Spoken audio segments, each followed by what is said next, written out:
If you've been watching the news lately, you might have seen some beautiful, hopeful images. Pope Leo XIV and Ecumenical Patriarch Bartholomew of Constantinople standing side by side, praying together in Istanbul, blessing crowds in the rain. It looked for all the world like a family reunion 1,000 years in the making. Many of us have lived long enough to see several popes reach out to our Orthodox brothers and sisters. We remember the historic meetings, the warm words, the promise of healing the great split between East and West that happened back in 1054. But today, I want to talk about what happened behind those hopeful pictures. Because during this latest visit, the Patriarch said something that changes the conversation entirely. He wasn't just asking for friendship. He was asking for something that Rome may simply never be able to give. Let's pull up a chair and look at what was really said and what it means for the dream of one united church. The scenes were undeniably powerful. Pope Leo XIV attended the Divine Liturgy, standing beside Patriarch Bartholomew. He called their 6 decades of dialogue a path of reconciliation. He said full unity was a priority.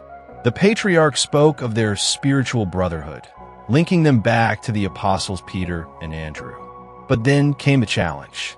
In his sermon, the Patriarch pinpointed the very things that keep the churches apart.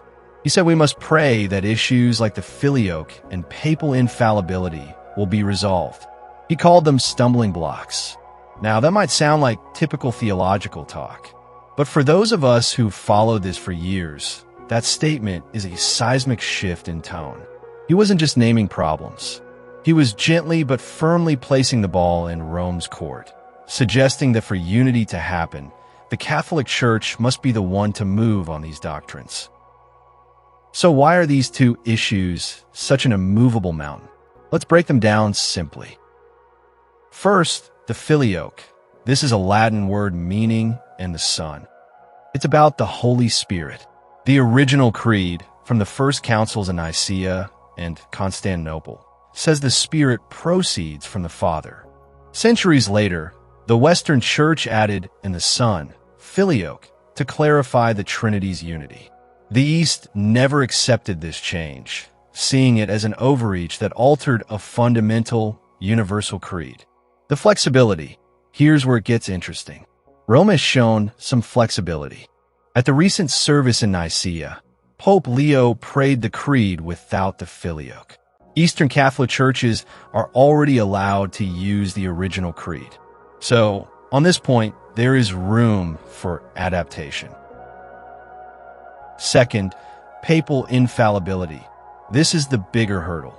Defined at the First Vatican Council in 1870, it is the doctrine that the Pope, when speaking officially on matters of faith and moral for the whole Church, is preserved from error by the Holy Spirit. The immovable rock. Unlike the filioque, this is not a matter of flexible practice. For the Catholic Church, this is a solemnly defined dogma. It is a core part of its identity. Asking the Catholic Church to resolve papal infallibility is effectively asking it to cease being the Catholic Church as it understands itself. This brings us to the quiet heart of the stalemate.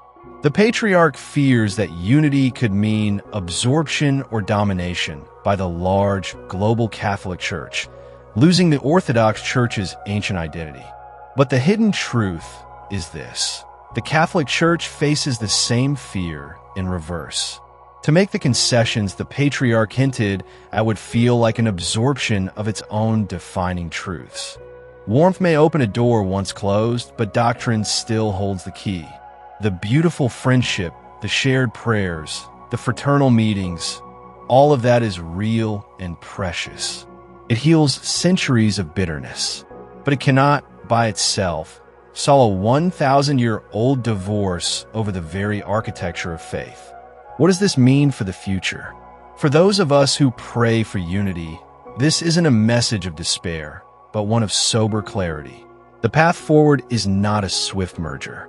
It is the long, patient work of continuing to walk together, side by side, in mutual respect and love, while acknowledging our profound differences.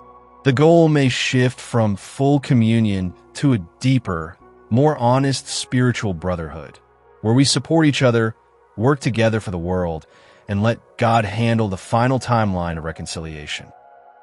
What do you think? After a lifetime of seeing these dialogues, does this analysis ring true to you? Is a close friendship sometimes more realistic than full unity? I'd love to hear your wisdom and perspective in the comments below.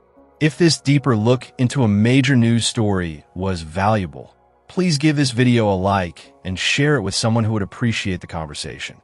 Thank you for watching, and may God bless our continued journey toward one another.